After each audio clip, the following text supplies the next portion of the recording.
ಭಾರತೀಯ ರಾಷ್ಟ್ರೀಯ ಕಾಂಗ್ರೆಸ್ಗೆ ಇವೆಲ್ಲ ನಮ್ಮೋ ಇವು ನಮ್ಮೋ ಬೇರೆದವ್ರೆಲ್ಲ ನಮ್ಮೋ ಅನ್ನಕತ್ತಾರ. ಅವ್ರೆಲ್ಲ ಅನ್ನೋದ ಹಿಂಗ ನಮ್ಮವ ತಮ್ಮೋ ಅನ್ನಕತ್ತಾರ. ಇರ್ಲಿ, ಯಾಕಂದ್ರೆ ನಾವು ಕೊಟ್ಟ ಭಾಗ್ಯಗಳಿಗೆ ಬಿಟ್ಟಿ ಭಾಗ್ಯ ಅಂದ್ರು ಅವು ಬಿಟ್ಟಿ ಭಾಗ್ಯ ಇಡೀ ದೇಶದ ತುಂಬ ಅವ್ರವ್ರ ಚುನಾವಣೆ ಫ್ಯಾಕ್ಟರ್ ಆಗಿಬಿಟ್ಟು ಹಿಂಗ. ಯಾಕಂದ್ರೆ ಕಾಪಿ ಮಾಡಕ್ಕೂ ಯೋಗ್ಯತೆ ಬೇಕು.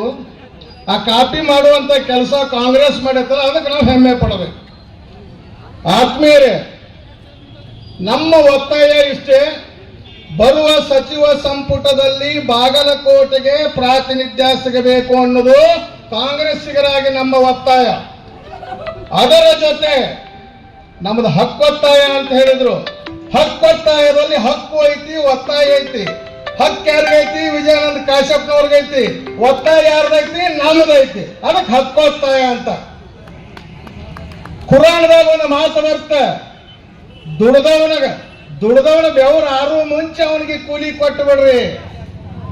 ದುಡ್ದವನ ಬೆವರು ಆರು ಮುಂಚೆ ಕೂಲಿ ಕೊಟ್ಟು ಬಿಡ್ರಿ, ಅದು ನ್ಯಾಯ. ಈ ಜಿಲ್ಲೆಯಲ್ಲಿ ಕೂಲಿ ತಗೊಂಡವರು ಅದಾರ, ಕೂಲಿಗಾಗಿ ಕಾಯ್ತಾ ಇರೋರು ಅದಾರ. ಕಾಶಪ್ಪನವರು 50 ವರ್ಷ ನಿರಂತರ ಕಾಂಗ್ರೆಸ್ ಪಕ್ಷದ ಸೇವೆಯನ್ನು ಮಾಡಿದಂತ ಕುಟುಂಬದಿಂದ ಬಂದವರು. ತಂದೆ 3 ಬಾರಿ ಸಚಿವರಾಗಿ ಕಾಸಿದ್ರು. ಈ 1 ಬಾರಾದ್ರೂ ಅವರ ಹಿನ್ನೆಲೆ ಅಂದ್ರು ಒಂದೇ, ಕಾಂಗ್ರೆಸ್ಸಿನ ಹಿನ್ನೆಲೆ. ಕಾಶಪ್ಪನವರನ್ನು ಪರ್ಯಾಯ ಪದ ಅಂದ್ರೆ ಕಾಂಗ್ರೆಸ್ ಅನ್ನೋದನ್ನ ನೆನಪಿಡ್ಬೇಕು.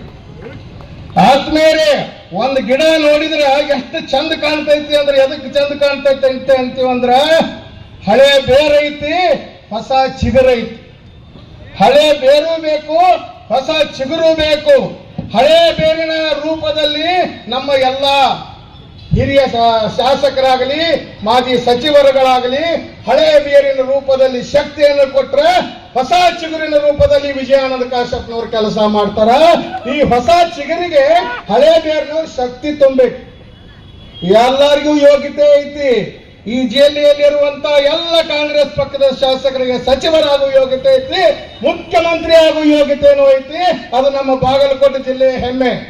ಎಲ್ಲರೂ ಶಕ್ತಿವಂತರು, ಎಲ್ಲರೂ ಸಮರ್ಥರು, ಎಲ್ಲರೂ ಅರ್ಹರು. ಆದ್ರೆ ಸ್ವಲ್ಪ ಆಸೆ ಅನ್ನೋದೈತಲ್ಲ, ಪಶ್ಚಿಮ ಭಾಗದಲ್ಲಿ ಹಿರಿಯರು, ಪೂರ್ವ ಭಾಗದಲ್ಲಿ ನವ ಯುವಕರು. 3 ಜನ ನವ ಯುವಕರಲ್ಲಿ 2 ಬಾರಿ ಆರಿಸಿ ಬಂದಂತ ವಿಜಯಾನಂದ ಕಾಶ್ಯಪ್ನವ್ರು ಒಂದು ಹೆಜ್ಜೆ ಮುಂದದಾರ. ಅದಕ್ಕೆ ಕೇಳಾಕತ್ತೀವಿ, ವಿಜಯಾನಂದ ಕಾಶ್ಯಪ್ನವರಿಗೆ ಅವಕಾಶ ಕೊಡ್ರಿ ಅಂತ.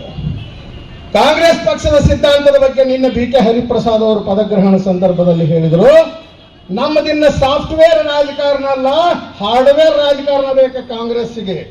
ಕಾಂಗ್ರೆಸ್ಸಿಗೆ ಬೇಕಾಗಿದ್ದು ಎಂತ ನಾಯಕತ್ವ? ಅಗ್ರೆಸಿವ್ ನಾಯಕತ್ವ ಬೇಕು.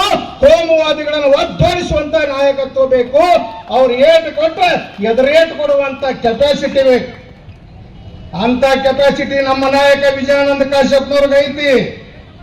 ಬಿಜಾಪುರದಾಗ ಉಸಿರಿಲ್ಲಾರ್ದ ಒದರಾಡುವಂತ ಬಾಯಿ ಗಪ್ಪಾಗೈತಿ. ಈಗ ಯಾಕೆ ಗಪ್ಪಾಗೈತಿ?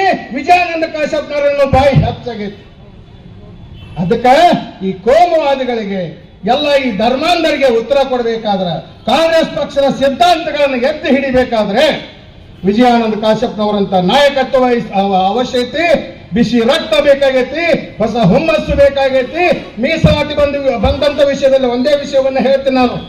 ಮೀಸಲಾತಿ ವಿಷಯ ಬಂದಾಗ ಪಂಚಮಸಾಲಿನ ಸಂತೃಪ್ತಿ ಮಾಡಿ ಸಂವಿಧಾನದಂತ 2C 2D ಅನ್ನು ಪ್ರಯತ್ನ ಮಾಡಿದಾಗ ಅಲ್ಪಸಂಖ್ಯಾತರ ಹಕ್ಕನ್ನು ಕಸಿದು ಆ ಮೀಸಲಾತಿಯನ್ನ ಪಂಚಮಸಾಲಿ ಕೊಟ್ಟು ಜಗಳ ಹಚ್ಚಬೇಕಂದಾಗ ವಿಜಯಾನಂದ ಕಾಶ್ಯಪ್ನವ್ರು ಏನಂದ್ರು, ನಮಗ ಮಂದಿ ತಾಟನ ಅನ್ನ ಬೇಡ, ಮಂದಿ ತಾಟನ ಅನ್ನ ಕಸ್ಕೊಂಡು ಪಂಚಮಸಾಲಿಗೆ ಮೀಸಲಾತಿ ಬೇಡ, ಕೊಡುವುದಾದ್ರೆ ನ್ಯಾಯಾಲಯದಿಂದ ಹಕ್ಕಿನ ಪ್ರಕಾರ ತಗೊಳ್ಳೋಣ ಅಂತ ದಿಟ್ಟವಾಗಿ ಹೆಜ್ಜೆ ಇಟ್ಟು ವಿಜಯಾನಂದ ಕಾಶ್ಯಪ್ನವರು.